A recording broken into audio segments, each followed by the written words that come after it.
काबा के बुत गिर पड़े। मक्का से एक नूर उठा, उसका नाम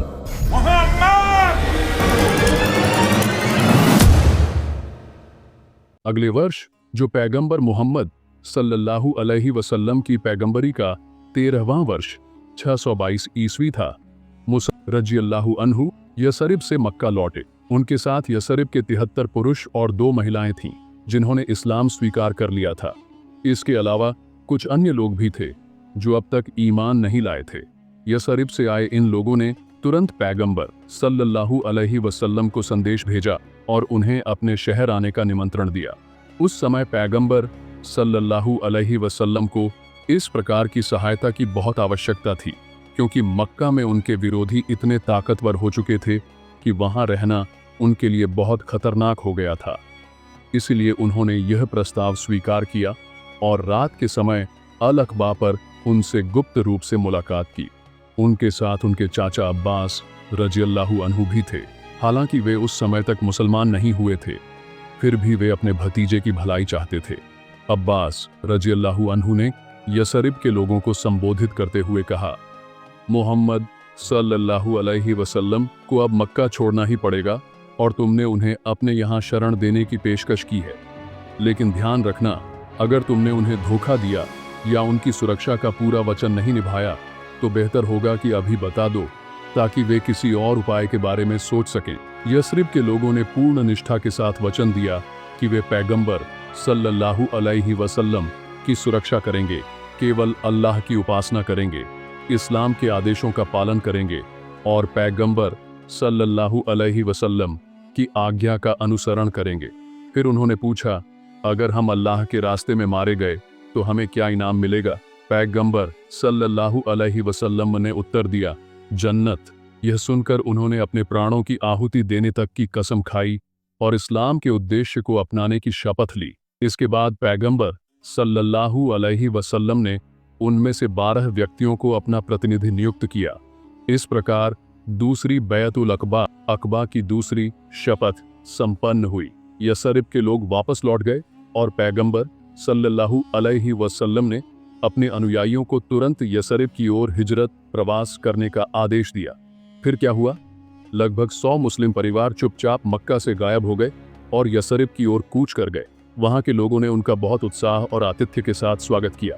अंततः सभी सहाबी शिष्य यसरिब चले गए और मक्का में केवल पैगंबर सल्लल्लाहु अलैहि वसल्लम अकेले रह गए। उनके साथ सिर्फ उनके छोटे चचेरे भाई अली रज़ियल्लाहु अन्हु और उनके प्रिय मित्र अबू बकर रज़ियल्लाहु अन्हु रह गए। यह इस्लाम के इतिहास में एक महत्वपूर्ण मोड़ था, क्योंकि इसके बाद पैगंबर सल्लल्लाहु अलैहि वसल्लम की हिजरत मदीना की ओर प्रवास हुई, जिससे इस्लाम को एक नया अध्याय मिला। मक्का वालों की साजिश और पैगंबर सल्लल्लाहु अलैहि वसल्लम की चमत्कारी हिजरत मक्का वालों ने जब देखा कि पैगंबर मोहम्मद सल्लल्लाहु अलैहि वसल्लम को यसरिब मदीना में समर्थन मिलने लगा है तो वे घबरा गए। उन्हें डर था कि अगर उन्होंने मदीना हिजरत कर ली तो वे एक मजबूत शक्ति बन सकते हैं। इसलिए उन्होंने पैगंबर सल्लल्लाहु अलैहि वसल्लम को रोकने की योजना बनाई। एक खौफनाक साजिश मक्का वालों ने तुरंत एक गुप्त सभा बुलाई और विचार विमर्श किया कि पैगंबर सल्लल्लाहु अलैहि वसल्लम को किस तरह रोका जाए। कुछ ने उन्हें बंदी बनाने का सुझाव दिया तो कुछ ने जाने देने का, लेकिन अंत में एक क्रूर योजना बनी, उन्हें कत्ल कर दिया जाए। लेकिन समस्या यह थी कि अगर कोई एक व्यक्ति उन्हें मारता तो बनी हाशिम, उनका कबीला, उससे बदला ले सकता था। इसलिए उन्होंने एक चाल चली, हर कबीले से एक एक व्यक्ति लिया जाए और वे सब एक साथ तलवार से वार करें ताकि हत्या का दोष सभी पर समान रूप से आए और बनी हाशिम किसी एक से बदला न ले सके। हत्या के लिए चुने गए युवक, इस षड्यंत्र को अंजाम देने के लिए कुरैश के कुछ युवा सरदारों को चुना गया। जैसे ही रात बढ़ी, वे पैगंबर सल्लल्लाहु अलैहि वसल्लम के घर के चारों ओर घात लगाकर बैठ गए ताकि जैसे ही वह सुबह घर से निकले उन्हें कत्ल कर दिया जाए। अल्लाह की हिफाजत और चमत्कारी पलायन। लेकिन अल्लाह ने पैगंबर सल्लल्लाहु अलैहि वसल्लम को इस षड्यंत्र की खबर दे दी। चचेरे भाई अली रज़ियल्लाहु अन्हु से कहा कि वे उनकी जगह सो जाएं और उनका हरा चादर ओढ़ लें। अली रज़ियल्लाहु अन्हु बिना किसी हिचक के इस जिम्मेदारी को निभाने के लिए तैयार हो गए। इसके बाद पैगंबर सल्लल्लाहु अलैहि वसल्लम चमत्कारिक रूप से अपने घर की खिड़की से बाहर निकले और अब्बू बकर रजियल्लाहु अन्हु के घर पहुंच गए। कुरैश का धोखा खा जाना। अगले वर्ष जो पैगंबर मोहम्मद सल्लल्लाहु अलैहि वसल्लम की पैगंबरी का 13वां वर्ष 622 ईस्वी था, मुसब रजियल्लाहु अन्हु यसरिब से मक्का लौटे। उनके साथ यसरिब के 73 पुरुष और 2 महिलाएं थीं जिन्होंने इस्लाम स्वीकार कर लिया था। इसके अलावा कुछ अन्य लोग भी थे जो अब तक ईमान नहीं लाए थे। यसरिब से आए इन लोगों ने तुरंत पैगंबर सल्लल्लाहु अलैहि वसल्लम को संदेश भेजा और उन्हें अपने शहर आने का निमंत्रण दिया। उस समय पैगंबर सल्लल्लाहु अलैहि वसल्लम को इस प्रकार की सहायता की बहुत आवश्यकता थी, क्योंकि मक्का में उनके विरोधी इतने ताकतवर हो चुके थे कि वहां रहना उनके लिए बहुत खतरनाक हो गया था। इसलिए उन्होंने यह प्रस्ताव स्वीकार किया और रात के समय अल-अक़बा पर उनसे गुप्त रूप से मुलाकात की। उनके साथ उनके चाचा अब्बास रजियल्लाहु अन्हु भी थे। हालांकि वे उस समय तक मुसलमान नहीं हुए थे, फिर भी वे अपने भतीजे की भलाई चाहते थे। अब्बास रजियल्लाहु अन्हु ने यसरिब के लोगों को संबोधित करते हुए कहा, मोहम्मद सल्लल्लाहु अलैहि वसल्लम को अब मक्का छोड़ना ही पड़ेगा और तुमने उन्हें अपने यहाँ शरण देने की पेशकश की है, लेकिन ध्यान रखना, अगर तुमने उन्हें धोखा दिया या उनकी सुरक्षा का पूरा वचन नहीं निभाया तो बेहतर होगा कि अभी बता दो, ताकि वे किसी और उपाय के बारे में सोच सकें। यसरिब के लोगों ने पूर्ण निष्ठा के साथ वचन दिया कि वे पैगंबर सल्लल्लाहु अलैहि वसल्लम की सुरक्षा करेंगे, केवल अल्लाह की उपासना करेंगे, इस्लाम के आदेशों का पालन करेंगे और पैगंबर सल्लल्लाहु अलैहि वसल्लम की आज्ञा का अनुसरण करेंगे। फिर उन्होंने पूछा, अगर हम अल्लाह के रास्ते में मारे गए तो हमें क्या इनाम मिलेगा? पैगंबर सल्लल्लाहु अलैहि वसल्लम ने उत्तर दिया, जन्नत। यह सुनकर उन्होंने अपने प्राणों की आहुति देने तक की कसम खाई और इस्लाम के उद्देश्य को अपनाने की शपथ ली। इसके बाद पैगंबर सल्लल्लाहु अलैहि वसल्लम ने उनमें से 12 व्यक्तियों को अपना प्रतिनिधि नियुक्त किया। इस प्रकार दूसरी बैअत उल अक़बा की दूसरी शपथ संपन्न हुई। यसरिब के लोग वापस लौट गए और पैगंबर सल्लल्लाहु अलैहि वसल्लम ने अपने अनुयायियों को तुरंत यसरिब की ओर हिजरत प्रवास करने का आदेश दिया। फिर क्या हुआ? लगभग 100 मुस्लिम परिवार चुपचाप मक्का से गायब हो गए और यसरिब की ओर कूच कर गए। वहां के लोगों ने उनका बहुत उत्साह और आतिथ्य के साथ स्वागत किया।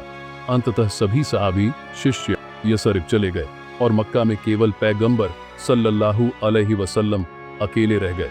उनके साथ सिर्फ उनके छोटे चचेरे भाई अली रजियल्लाहु अन्हु और उनके प्रिय मित्र अब्बू बकर रजियल्लाहु अन्हु रह गए। यह इस्लाम के इतिहास में एक महत्वपूर्ण मोड़ था, क्योंकि इसके बाद पैगंबर सल्लल्लाहु अलैहि वसल्लम की हिजरत मदीना की ओर प्रवास हुई, जिससे इस्लाम को एक नया अध्याय मिला।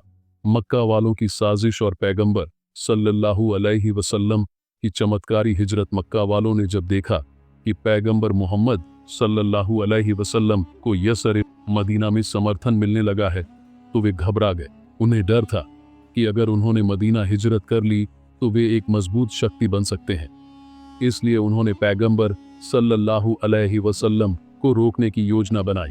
एक खौफनाक साजिश। मक्का वालों ने तुरंत एक गुप्त सभा बुलाई और विचार विमर्श किया कि पैगंबर सल्लल्लाहु अलैहि वसल्लम को किस तरह रोका जाए। कुछ ने उन्हें बंदी बनाने का सुझाव दिया तो कुछ ने जाने देने का, लेकिन अंत में एक क्रूर योजना बनी, उन्हें कत्ल कर दिया जाए। लेकिन समस्या यह थी कि अगर कोई एक व्यक्ति उन्हें मारता तो बनी हाशिम, उनका कबीला, उससे बदला ले सकता था। इसलिए उन्होंने एक चाल चली, हर कबीले से एक एक व्यक्ति लिया जाए और वे सब एक साथ तलवार से वार करें, ताकि हत्या का दोष सभी पर समान रूप से आए और बनी हाशिम किसी एक से बदला न ले सके। हत्या के लिए चुने गए युवक इस षड्यंत्र को अंजाम देने के लिए कुरैश के कुछ युवा सरदारों को चुना गया। जैसे ही रात बढ़ी, वे पैगंबर सल्लल्लाहु अलैहि वसल्लम के घर के चारों ओर घात लगाकर बैठ गए, ताकि जैसे ही वह सुबह घर से निकले उन्हें कत्ल कर दिया जाए। अल्लाह की हिफाजत और चमत्कारी पलायन। लेकिन अल्लाह ने पैगंबर सल्लल्लाहु अलैहि वसल्लम को इस षड्यंत्र की खबर दे दी। चचेरे भाई अली रजियल्लाहु अन्हु से कहा कि वे उनकी जगह सो जाएं और उनका हरा चादर ओढ़ लें। अली रजियल्लाहु अन्हु बिना किसी हिचक के इस जिम्मेदारी को निभाने के लिए तैयार हो गए। इसके बाद पैगंबर सल्लल्लाहु अलैहि वसल्लम चमत्कारिक रूप से अपने घर की खिड़की से बाहर निकले और अबू बकर रज़ियल्लाहु अन्हु के घर पहुंच गए। नए भाग के लिए चैनल को सब्सक्राइब करना ना भूले।